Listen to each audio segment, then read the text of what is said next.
Yang porter-porter yang bantu bawa.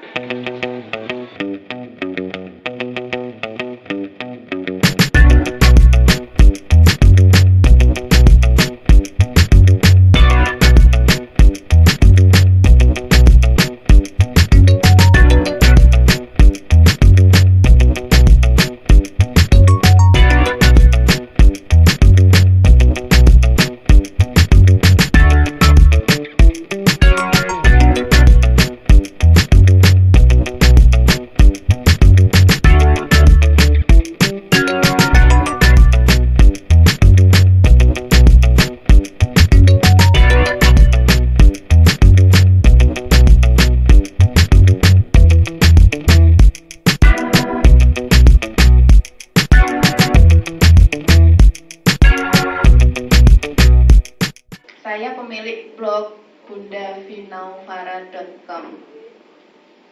Pernah BW ke tempat saya belum? Belum. Oh iya.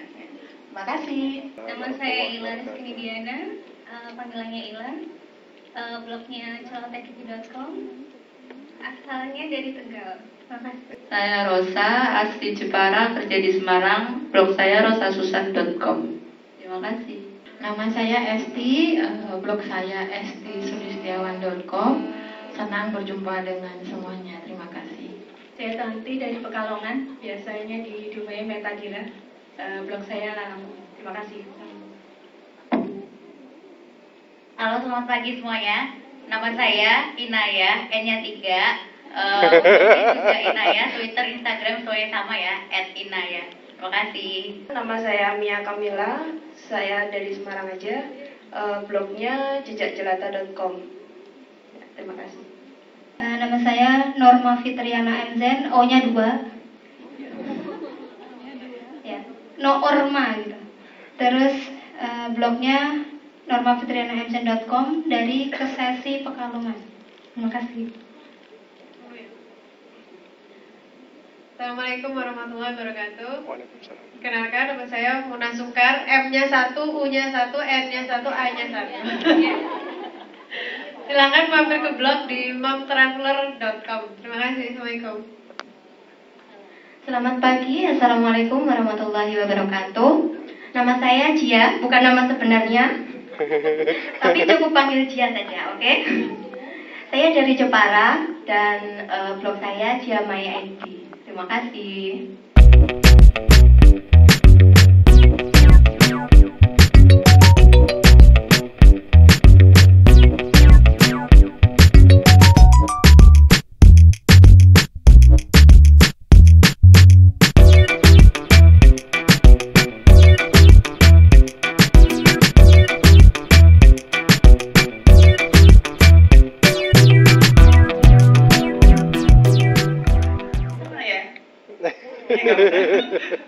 Assalamualaikum warahmatullahi wabarakatuh. Waalaikumsalam. Perkenalkan, nama saya Uni Kaswarganti. Blognya juga sama, unikaswarganti.com. Kalian dua.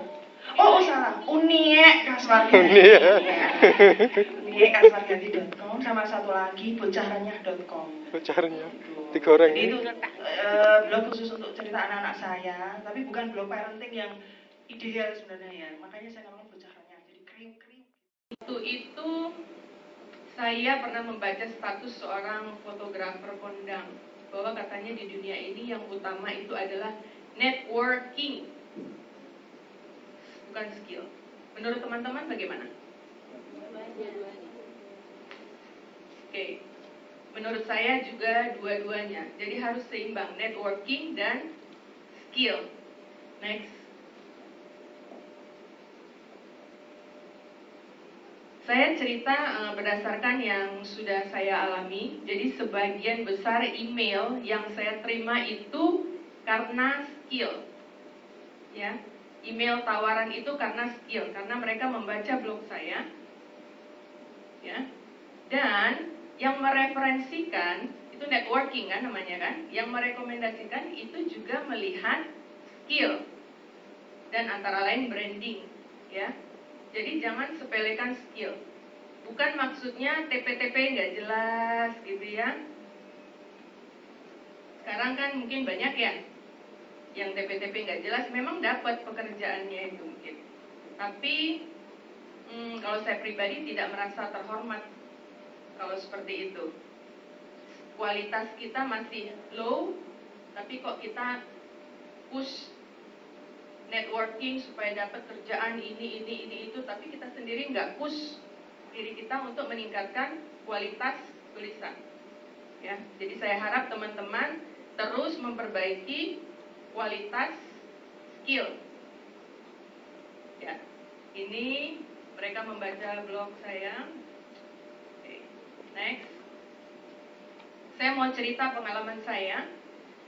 Ada hubungannya networking dan skill. Waktu itu saya rutin membuat postingan kuliner di sebuah website kuliner, itu tidak dibayar karena memang passion saya. Karena saya memang suka rutin posting, share di media sosial, kemudian share di Twitter juga. Kebetulan saya suka makan makanan kambing, kuliner kambing kan. Jadi kalau masak juga saya share, kalau mampir ke restonya yang kaki lima, yang mana juga saya tulis, saya share. Nah, sebelumnya saya berkenalan dengan seorang pakar kuliner di acara blogger. Kenalan, setelah itu follow-followan di Twitter, tapi setelah itu gak ada say hello sama sekali. Tiba-tiba saya mendapat tawaran email dari agensi meminta saya untuk menjadi narsum yang tadi itu, baca acara Bango Idul Adha. Ya, itu brandnya Unilever kan termasuk bagus sekali ya. Saya kaget, kenapa saya gitu. Ternyata ada yang mereferensikan saya, yaitu Mas Ai namanya, Arif Arikesit, yang waktu ketemu di acara blogger. Saya nggak nyangka sama sekali, karena nggak pernah tegur sapa, nggak pernah apapun kita di media sosial. Tapi rupanya beliau membaca ya tulisan-tulisan saya itu. Jadi itu apa? Skill dan networking. Mas, kok saya sih? Saya nggak pernah ngomong tentang kuliner di depan umum, saya bilang gitu. Ya, apa yang kamu tulis itu, kamu jadikan aja omongan, dia bilang gitu. Yang saya baca itu semua yang kamu tulis. Nah, insya Allah bisa. Tapi tetap didukung juga dengan ikhtiar. Ya, saya pikir kalau orang percaya saya, kenapa saya nggak percaya diri saya sendiri? Tapi tetap harus ada ikhtiar. Saya harus menjajal rumah makan yang mereka tunjuk. Ya, bagaimana cara masak kambingnya, bagaimana bumbunya, rasanya seperti apa menurut saya, itu nanti harus saya ceritakan di acara. Ya, alhamdulillah itu berhasil. Dan harus menjawab lebih kurang pertanyaan dari 100 wartawan media cetak dan online yang hadir waktu itu. Ya. Jadi PD, skill, ya, tetap ikhtiar. Itu. Next. Biasanya digunakan buat apa, Mbak? Kalau saya sih aktivitas blogging sosmed semuanya pakai Indosat. Oke. Karena lancar sih. Manfaatin telepon gratisnya nggak? Telepon jarang ya, paling Telepon jarang. telepon kan pakai WhatsApp call atau live call kayak gitu sih. Jarang pakai. Berarti memanfaatkan fasilitas dari internetnya. Juga soal Indosat ini saya juga ada pengalaman sih. Kalau kampung saya di Pekalongan itu kan jauh dari mana-mana tuh, banyak di gunung gitu. Tapi sekitar 2 bulan itu setelah ada Indosat itu jadi keluar 3G-nya, tadinya 3G nggak keluar. Makan siang, kita makan siang. Kita lihat apa? Loh. Sebenarnya saya ngeblog tuh nggak baru banget. Dulu banget, tahun 2005, 2006 masih yang alay-alay nggak jelas gitu lah. Tapi seneng gitu nulis, terus blog zaman dulu itu kan yang bener-bener orang curcol doang gitu, kita komen-komenan yang bener-bener kopdar aja gitu makan. Kalau sekarang kopdar aja, kita cari sponsor yuk gitu kan. Itu udah, kalau zaman dulu tuh kayak gitu. Kalau sekarang mungkin udah berubah gitu. Kebetulan baru bikin blogger perempuan network sama si Mbak Rora di situ as funding ya, as funding mother ya, bukan founder, dia funding. Jadi yang ngasih duit ya untuk running. Kemudian fun blogging alhamdulillah udah 1-8, ini 9, insya Allah besok 10. Jadi udah, sebenarnya kita awalnya juga bikinnya tuh kayak yuk kita bikin yuk gitu, kita pengen blogger-blogger suka pada nanya, Mbak gimana ya caranya begini, gimana cara begitu gitu. Oh ya udah yuk, Aira Tahani Berta ngajakin saya, ngajakin Bahaya, yuk kita bikin yang memang arahnya kita bisa ajak mereka untuk ikut kerja. Jadi misalkan saya butuh blogger nih 10 gitu, tapi kemudian kan akhirnya yang kemarin jadi concernnya agency, yang datang itu tuh lagi tulisannya kayak gitu, terus cuma datang buat selfie doang, cuma biar kelihatan di engage oleh brand, kayak gitu. Kita kan nggak mau ya, kita maunya ngajak blogger yang nggak lo lagi, punya kualitas bagus, terus bisa beneran diajak kerja gitu. Jadinya kita yaudah kita bikin workshop, kita ngajarin mereka, siapa tahu bisa kita ajak juga gitu ke depannya. Kemudian ada fun blogging community, kita sebenarnya baru banget bikin fun blogging community, itu pun asalnya karena ada brand yang mau kerjasama sama kita gitu. Tadi kita kan masih bikin komunitas, capek komunitas udah nggak gaul banget gitu kesannya ya. Terus akhirnya karena brand ternyata mempercayakan gitu, oh kita ada project nih begini gitu. Terus dan mereka tahu mungkin member-membernya udah dikasih tahu cara bikin kontennya, mungkin udah punya blog yang bagus, udah tahu gimana attitude, etika dan lain-lain gitu. Jadi mereka bisa percaya, akhirnya kita switch ke community di situ.